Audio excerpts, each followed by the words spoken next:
మిత్రులందరికీ టీఎఫ్ఎస్ సాగుబడికి స్వాగతం అండి. రామ్ నేను మీ సూర్యభాస్కర్.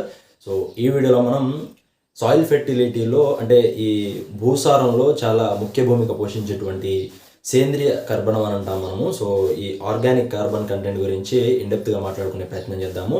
సో ప్రస్తుతం ఉన్న ఇప్పుడు ఈ పరిస్థితుల్లో డెఫినెట్గా ఈ సాయిల్ ఆర్గానిక్ కార్బన్ కంటెంట్ గురించి డెఫినెట్గా మనం మాట్లాడుకోవాల్సిన అవసరం ఎంతైనా ఉంది. సో దీని గురించి మీరు కంప్లీట్గా తెలుసుకోవాలనుకుంటే కనుక డెఫినెట్గా ఎండ్ వరకు చూసే ప్రయత్నం చేయండి. అండ్ మీలో ఇంకెవరైనా మన ఛానల్కి సబ్స్క్రైబ్ అవ్వనట్లయితే వెంటనే సబ్స్క్రైబ్ చేసుకోండి. పక్కనే బెల్ ఐకాన్ కూడా వస్తుంది, ఆల్ అనే ఆప్షన్ని క్లిక్ చేసుకోండి. సో ఆ విధంగా చేస్తే నేను ఎప్పుడు ఏ వీడియో అప్లోడ్ చేసినా మీకు వెంటనే నోటిఫికేషన్ వస్తుంది. సో తద్వారా మీరు ఏ వీడియో కూడా మిస్ అవ్వకుండా చూడొచ్చు అనమాట. సో ఈ విధంగా ఇంట్రెస్టింగ్ అండ్ ఇన్ఫర్మేటివ్ వీడియోస్ నేను తీసుకొస్తూ ఉంటాను. సో ఆ విధంగా సబ్స్క్రైబ్ చేసుకొని బెల్ ఐకాన్ యాక్టివేట్ చేయండి. అండ్ మీకు ఈ వీడియో నచ్చితే డెఫినెట్గా లైక్ చేయండి అండ్ కామెంట్స్ రూపంలో మీ అభిప్రాయాన్ని తెలియజేయచ్చు.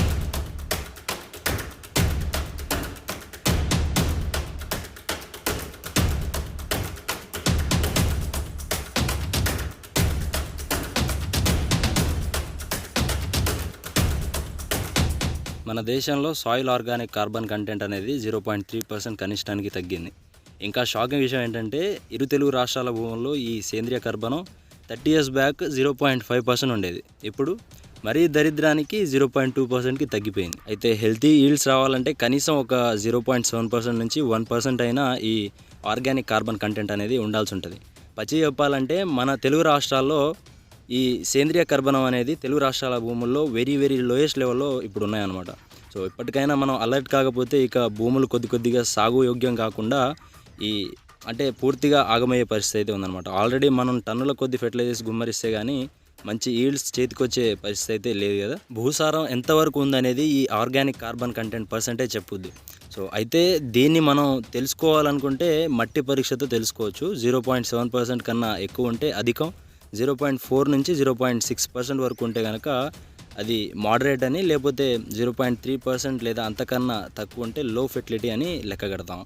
అయితే 30 ఏళ్ల క్రితం ఉమ్మడి ఆంధ్రప్రదేశ్లో సేంద్రియ కర్బనం ఆన్ అన్ యావరేజ్గా మధ్యస్థంగా ఉండేదన్నమాట. అంటే సుమారు 0.5%కు మించి ఉండేది. ఇది కొంచెం మంచిదనే చెప్పుకోవచ్చు. అండ్ ఇంకా ఈ రీసెంట్ ఇయర్స్లో సుమారు 0.2% నుంచి 0.3%కి తగ్గుకుంటూ వచ్చింది.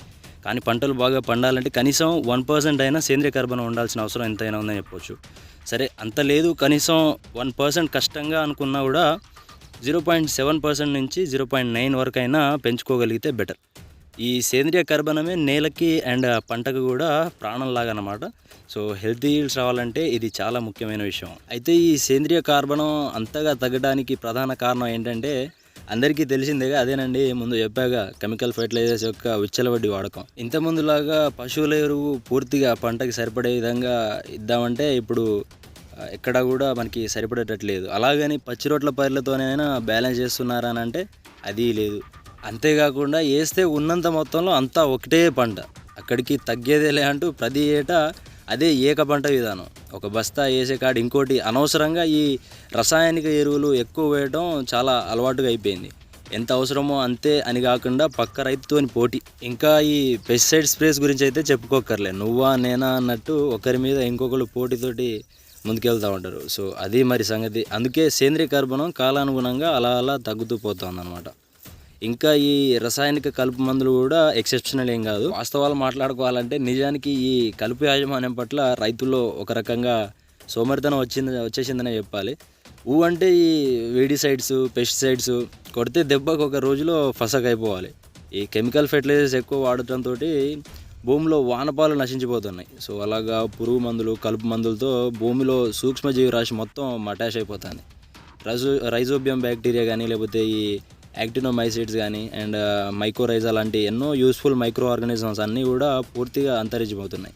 సో ఇటువంటి కెమికల్ ప్రాక్టీసెస్ వల్ల, విచ్చలవిడితనం వల్ల. సో అందుకని పంటల సాగు 10 కాలాల పాటు పదిలంగా బాగుండాలంటే మనం చేసే పనుల వల్ల భూసారానికి ఏమవుతుందో కూడా గమనించుకోవాల్సిన అవసరం ఎంతైనా ఉందని చెప్పుకోవచ్చు. So all that comes to the point is సేంద్రియ కర్బనాన్ని పెంచుకోవడం చాలా అత్యవసరం. సో ఎమర్జెన్సీ లాగా చెప్పుకోవచ్చు అనమాట. సో పంట బాగా పండాలంటే 16 స్థూల సూక్ష్మ పోషకాలు ఉండాలి. మట్టిలో సేంద్రియ కర్బనం ఎంతో ఎక్కువ ఉంటే పంటలకు వీటి లభ్యత అంత ఎక్కువగా ఉంటుంది. సో సేంద్రియ కర్బనం 0.2% ఉన్న భూముల్లో పోషకాలు మరీ డిగ్రేడ్ అయిపోయి ఉన్నాయి. సో సాగు పద్ధతిలో మార్పులు చేసుకొని సేంద్రియ కర్బనం తప్పక పెంచుకోవాల్సిన అవసరం అయితే ఉంది. లేదంటే అంతా ఈ కెమికల్స్ తోటి మనం ఎల్లదీయాలంటే ఇక తలకాయ తాగట్టు పెట్టే పరిస్థితి అయితే వచ్చింది అనమాట. అయితే అంతర పంటల సాగు కానీ లేకపోతే పంట మార్పిడి కానీ లెగ్యుమినస్ పంటలు మనం సాగు చేయడం కానీ సో వీటి వల్ల మనకి చాలా వరకు ఈ ఆర్గానిక్ కార్బన్ కంటెంట్ అనేది ఇంక్రీజ్ అవ్వడానికి అవకాశం అయితే ఉంది. అయితే అంతర పంటల సాగు వల్ల సేంద్రియ కార్బనం సుమారు 30-40% వరకు లభిస్తుంది. అదేవిధంగా ఆర్థికంగా కూడా రైతుకి చాలా వరకు రిస్క్ తగ్గుతుంది కదా. సో ఆ విధంగా ఒక పంట పోయినా కూడా ఇంకో పంట వరకు మనకి దక్కుతుంది కాబట్టి సో ఆ విధంగా కూడా సేఫ్ సైడ్గా ఉండొచ్చు. అండ్ ఇంకా పంట మార్పిడి వల్ల కూడా 100% ప్రయోజనం ఉంటుంది, ఇది మాత్రం పక్క. కానీ ఇలా మనం చేయడానికి మనసొప్పది కదా. వరుసగా 3-4 ఏళ్ళు పంట మార్పిడి చేస్తూ రసాయనిక ఎరువులతో పాటుగా పశువుల ఎరువు, పచ్చిరొట్ట ఎరువులు కానీ అలాగా వేసుకుంటూ ఉంటే సేంద్రియ కర్బనం మార్పు 100% కనిపిస్తుంది మనకి ఖచ్చితంగా. సో అందుకని పంట భూములు పూర్తిగా నిస్సారం అయిపోకుండా ఉండాలంటే పట్టుబట్టి సేంద్రియ కర్బనాన్ని 0.7%కి కానీ ఇంకా సాధ్యమైతే అంతకు మించి పెంచుకోవడం చాలా ముఖ్యమైన విషయం ఇప్పుడున్న పరిస్థితుల్లో. సో మరీ నేను చెప్తున్న విషయం ఇదే, ఈ ఆర్గానిక్ కార్బన్ కంటెంట్ అనేది ఖచ్చితంగా ఎంత వీలైతే అంతవరకు మనం పెంచుకుంటే అంతవరకు మనకు మంచి చేకూరుతుంది అన్నమాట. సో ఇది నేను చెప్పదలుచుకున్న విషయం. అండ్ అదేవిధంగా సేంద్రియ సేద్యం కూడా అవశ్యమే. సో ఇప్పుడున్న ఈ జనరల్ ప్రాక్టీస్ అంటే రసాయనిక వ్యవసాయం నుంచి ఒకేసారి మనం ప్రకృతి లేదా సేంద్రియ వ్యవసాయంలోకి సడన్గా వెళ్తే దిగుబడులు గ్యారంటీగా తగ్గుతాయి. అందుకని రసాయనిక అండ్ సేంద్రియ ఎరువులు బ్యాలెన్స్డ్గా మనం వాడుతూ సమీకృత సేద్యం కొద్దిగా అలవాటు చేసుకోవాలి. క్రమంగా కొన్ని సంవత్సరాలు పూర్తిగా సేంద్రియ సాగు లేదా ఈ మన ప్రకృతి వ్యవసాయంలోకి అలా కొద్దిగా చేంజ్ అయ్యే అవకాశం అయితే ఉంది. సో అలాగా క్రమంగా సేంద్రియ కర్బనం పెంచుకుంటూ ఆ విధంగా కొద్దిగా పెరుగుతూ ఉంటుంది కాబట్టి దిగుబడులు తగ్గకుండానే సాగు పద్ధతిని ప్రకృతికి అనుగుణంగా మార్చుకునే అవకాశం డెఫినెట్గా ఉంది కాబట్టి సో ఈ విధంగా ఒకేసారి మనం చేంజ్ అయినా కూడా ఆ విధంగా కూడా మనకి మైనసే ఉంటుంది కాబట్టి సో కొద్దిగా అలవాటు చేసుకుంటూ ఒక 75% కెమికల్ ఫార్మింగ్తో పాటుగా మనకి ఒక 25% ఈ ఆర్గానిక్ ఫార్మింగ్ని ఇంక్లూడ్ చేసుకొని సో ఆ విధంగా కొద్దిగా మనం మళ్ళీ ఒక 50% అలాగా బ్యాలెన్స్ చేసుకుంటూ తర్వాత ఒక 75% ఆర్గానిక్ ఫార్మింగ్ ప్లస్ ఒక 25% కెమికల్ ఫార్మింగ్, ఆ విధంగా ఈ కెమికల్ ఫార్మింగ్ని కొద్దిగా తగ్గించుకుంటూ మనం పూర్తిగా ఒకేసారి కంప్లీట్గా 100% ఆర్గానిక్ ఫార్మింగ్లోకి కానీ లేకపోతే న్యాచురల్ ఫార్మింగ్లోకి మనం చేంజ్ అయ్యే అవకాశం ఉందన్నమాట. ఆ విధంగా మనం డెఫినెట్గా ఈ ఈల్డ్స్ని కూడా బ్యాలెన్స్ చేసుకోవచ్చు. సో పాత వైభోగం ఏదైతే ఉందో దాన్ని మళ్ళీ మనం రికవర్ చేసుకునే అవకాశం అయితే ఉంటుందన్నమాట. సో అప్పట్లో కొత్తగా మనం వ్యవసాయం స్టార్ట్ చేసినప్పుడు ఎటువంటి ఎరువులు ఏమి వేయకుండానే ఆ విధంగా మనం నార్మల్గా సాగు చేస్తూ ఉంటేనే మంచి దిగుబడులు వచ్చాయి మనకి. సో ఇప్పుడు కొద్దిగా మనం దానికి కొద్దిగా పాయిజన్స్ అలవాటు చేసినాం కాబట్టి అవి వాటి సొంత సామర్థ్యాన్ని కంప్లీట్గా కోల్పోయినాయి అండ్ లోపల ఉన్న జీవం అంతా కూడా చచ్చిపోయింది. కాబట్టి కొద్దిగా ఈ విధంగా ఈ మన సమీకృత వ్యవసాయం మనం పాటిస్తే కనుక సో మళ్ళీ మనం రికవర్ చేసుకునే అవకాశం ఉంది. కాబట్టి సో డెఫినెట్గా ఇప్పుడున్న పరిస్థితుల్లో సో ఇంతమంది మనం మాట్లాడుకున్నట్టుగా నెత్తి తాకట్టు పెట్టే పరిస్థితి అయితే వచ్చేస్తుంది. కాబట్టి సో మరీ దరిద్రానికి మనం వెళ్ళడానికి ముందే కొద్దిగా అలర్ట్ అయ్యి సో ఇప్పటికే మనం ఆల్రెడీ చాలా ప్రాబ్లమ్స్ ఫేస్ చేస్తున్నాము. సో ఆ విధంగా ఈ సేంద్రియ విధానం కానీ లేకపోతే ప్రకృతి విధానాల్లో చాలా వరకు మందులు మనం అలవాటు చేసుకొని ఉన్నాము. సో ఆ విధంగా దాన్ని మనం కంటిన్యూ చేసుకుంటూ ముందుకెళ్ళగలిగితే కనుక సో అందరికీ శ్రేయస్కరమే. పంట సాగు చేస్తున్న మన రైతులకి అదేవిధంగా ఎండ్ యూజర్కి కూడా అది అన్ని విధాలుగా బాగుంటుంది. కాబట్టి సో ఈ విధంగా హెల్దీ ప్రోగ్రెస్ ఉండటం కోసం డెఫినెట్గా మనం ఈ సేంద్రియ కర్బనాన్ని పెంచుకోవాల్సిన అవసరం అయితే ఎంతైనా ఉంది.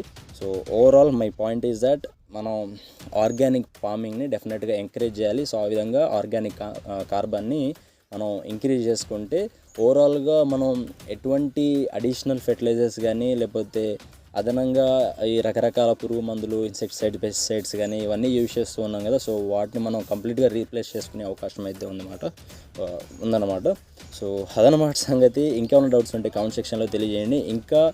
ఇంకా రకరకాల పద్ధతులు కానీ ఇంకా చాలా రకాల టిప్స్ అయితే ఉన్నాయి. సో వాటి గురించి మనం మరొక వీడియోలో ఇంకా ఇన్డెప్త్గా మాట్లాడుకునే ప్రయత్నం చేద్దాము. ఇప్పటికే వీడియో లెంత్ అయిపోతుంది. సో అదనమాట సంగతి. ఇంకేమైనా డౌట్స్ ఉంటే కామెంట్ సెక్షన్లో తెలియజేయండి. సో ఉంటాను నీకు Ram. This is Surya Bhaskar signing off for now. జై హింద్.